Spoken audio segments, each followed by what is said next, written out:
каргыш же окутуп коюу жөнүндө айтып коесузбу, андан кантип кутулса болот? Каргыштан кутулуу жолу оңой эле. Кимге зулумдук кылсаңыз, ол сизди каргады да, барып туруп зулумдугун кайтарыңыз. Ошондо кутуласыз да. Бир нерсесин алып алган болсоңуз, бериңиз. Же зулумдук кылып, анын абирине, намызына кирген болсоңуз, кечирим сураңыз. Каргыштан ушундай эле кутуласыз. Окутуп коюу боюнча пайгамбарыбыздын сүннөтүнө бекен болуңуз, Кудай кааласа, андан кутуласыз. Assalamu alaikum ustaz. Менин коллегаларым менден карызга акча көп сурашат. Бирок менде акча болсо дагы мен кээде бербей коем. Алардын мамилесине карап. Ушул туурабы же туура эмеспи? Кандай кылсам болот? Алла разы болсун.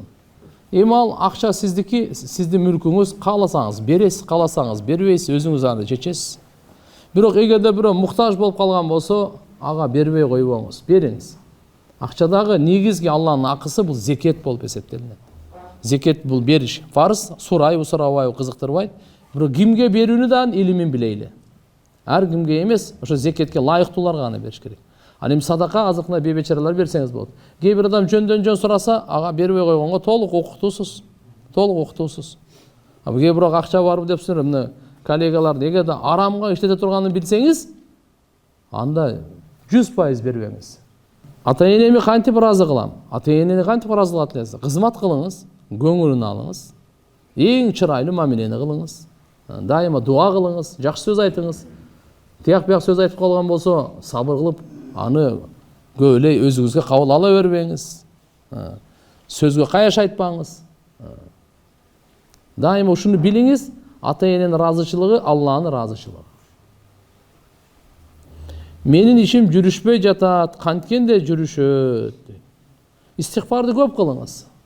Истигфар, астагфируллах, атубу илейх, муну көп истигфар. Кечинде Ясин окуңуз, эркектер.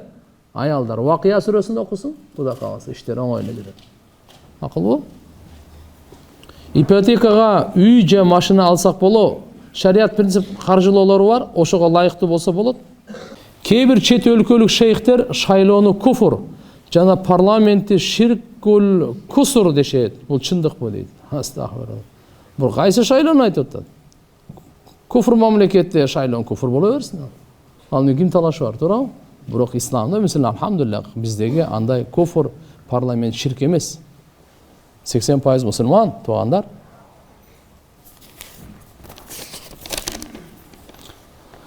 Бронхам бар, суукта жуунганда көп дарат ала бергенде ооруп калам. Ушундай кишилер гусулу жок, дараты жок, таяммум менен намаз окуй берсе болот экен деп уктум. Жана ушинтип окуп жүрүшөт.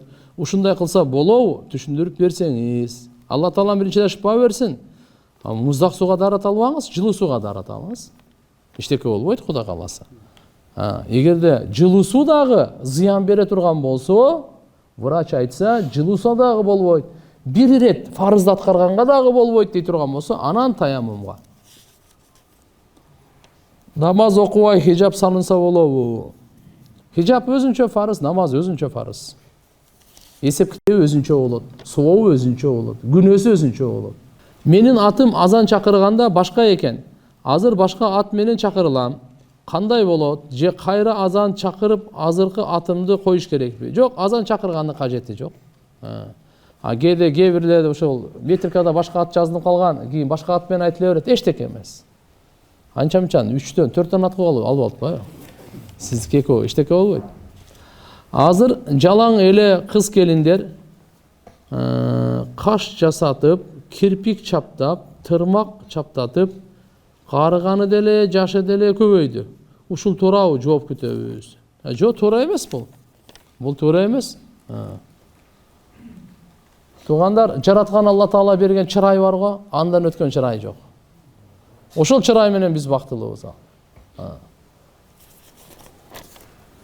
12 жашта кыз каза болгон, балагатка жетти деп жерге берилген.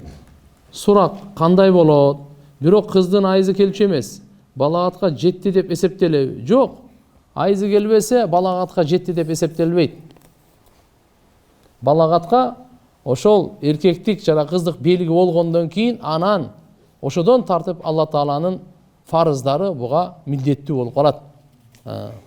Ага чейин жок. Субханалла. Кээде балагатка толгонго чейин жаш балдар өтүп кетет го. Булардын балагатка чейинки жаш балдар эгер жакшы иштерди кылса, буну сообу ата энесине тие берет. Балагатка чейин эгерде туура эмес иш кылса, анын күнөөсү ата энесине да өзүнө да жазылбайт. Бир нерсесинен оюнчугун алып койду, же сигарет бир нерсе оозуна салып койду, же да бир нерсе туура эмес. Бунун күнөөсүн өзүнө деле балагатка чейинчи ата энесине да жазылбайт. Бирок кишиге колго суу куюп берип атат, бут кийим оңдоп атат, нан берип атат, ата энесине кызмат кылып атат, массаж кылып берип атат, дасторкон салып атат, Куран окуп атат, даарат алып атат. Бунун сообу өзүнө жок да, ата энесине өтө берет. Похорон боюнча биз жакта көлдө өлүк чыккан үйдөн эт, тамак, эт, тамак аш берилет. Ошол үй 3 күнгө чейин канга толуп турат дейт. Тамак аш ичилгенге болбойт дейт. Ушу тууралуу айтып берсеңиз. Канга толуп турат деген туура эмес бул. Бундай эмес ал. Ал үйдө наоборот сабырдуулукка аларга рахмат жаап турат. Алла Тааланын бир сыноосу келди. Сабырдуу болуп тура турган болсо, Алланын рахматы жаап турат. Канга толуп турбайлы. Албетте ал жерде азыркы айткандай тамак аштын маселесин айтып бергенде 3 күнгө чейин эме кылбагыла. Азыркы учурда ата энемдин карамагындамын. Ата энем айылда. Ошол себептен үйдөгүлөр мага тамак ашка, жолго, кийим кечеге 1 айга акчаны эсептеп берет. Ошол акчадан жетим жесирлерге, кедейлердин акысы барбы? Болсо канча процентин берем? Ата энемдин акчасынан садака бергенге укуктумунбу? Өзүм садака берип турам. Берген садакаларды Алладан үмүт кылам, күтөм, ушу туурабы деп. Машалла. Чем ата эне сизге өзүңүздөн жетип ашып аткан болсо садака берсеңиз боло берет. Сизге бердиби? Сиз ага ээсиз. Сиз ага ээсиз. Ээсиз дегенде сиз хозяинсиз. Садака берсеңиз да боло берет, акылуусуз. Бербесеңиз да боло берет, өзүңүздөн жеткенден ашса берип турган жакшы. Бирок садака бергендин пайдасы өтө көп, туугандар. Кудай кааласа садакадан пайгамбарыбыз ант ичип айткан, мал азайбайт деген. Акча азайбайт деген. Садакадан акча азайбайт. Кичпейилдиктенчи. Адамдын иззаты азайбайт. То есть мындай авторитети азайбайт. Бул пайгамбар саллаллаху алейхи вассалам буларды ант менен айткан. Сөзсүз аныкы көбөйөт деген сөз да. Макулбу? Ошон үчүн иншалла Кудай касымда садака жаман өлүмдөн куткарат. Алла Таалам береке берсин дагы. Устаз, биз досубузду жин оорусу менен окуттук эле. Көп суммада акча сурады. Бере албадык эле. Аз эле бердик. Карантин болуп алып да бара албадык. Жол жабылып, акчасын кандай кылсак болот? Досубузда жакшы болбоду дейт. Мындай. Эгерде биринчиден көп сураган муктаждыктан пайдаланып, бул жакшы эмес туугандар. Мейли дем салуу болсун, кажетин бүтүрүү болсун. Бирок муктаждыктан пайдаланып, мүмкүн болсо реальный кылып эле эме кылыш керек. Анан кийин экинчиден мына жердеги сиздерге да келишим кылган болсоңуздар, толук берип койгонуңар эле жакшы. Себеп дегенде ауфу бил уқуд, толук аткаргыла келишимиңерди деген Алла Тааланын буйругу бар. Мүмкүнчүлүк болгон учурда да. Алла Таалам шифа берсин. Биздин апабыз көп жылдан бери башка динде жүрдү. Мындайча айтканда, жахабалардын тобунда баптист, бирок ооруп калып, ооруканадан чыкканда калиманы айтты, ахиретке эмне болот деп. Машалла. Акыркы сөзү эске алынат таксыр. Иннамал аъмал бил хаватим. Амалдардын бардыгы эң акыркысы эске алынат. Иншалла, эгерде ушу ооруп калып калима айткан болсо, иншалла калиманын берекесинен макулбу мурунку бардык күнөөлөр кечирилип, Алла Таала иншалла өзүнүн даражасын берет. Калима айтып калганы жакшы болгон экен. Болсо Кудай сактасын. Ошолор менен жүргөндө ошол ойдон кетип калса кандай болот эле. Устаз, менде мындай суроом бар эле. Великобританияга чочкону союп, жиликтеп иштегени жумуш чыгып жатты эле. Барып иштесем болобу? Мусулман адамга болобу? Шариятта кандай каралат? Чоң рахмат, Алла разы болсун. Болбойт таксыр.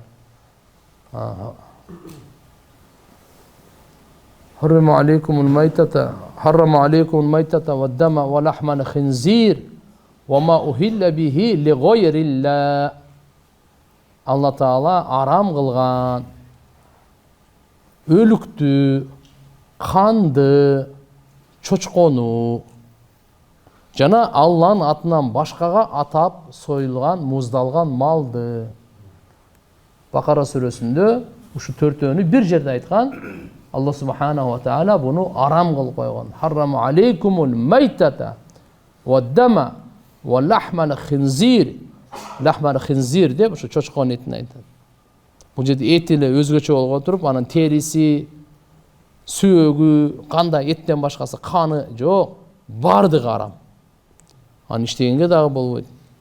Майдалаганга дагы болбойт, сатканга дагы болбойт. Жок, туугандар. Кудай кааласа иншалла Алладан дуа кыла бериңиз, Алла Таалам адал рызык берет иншалла.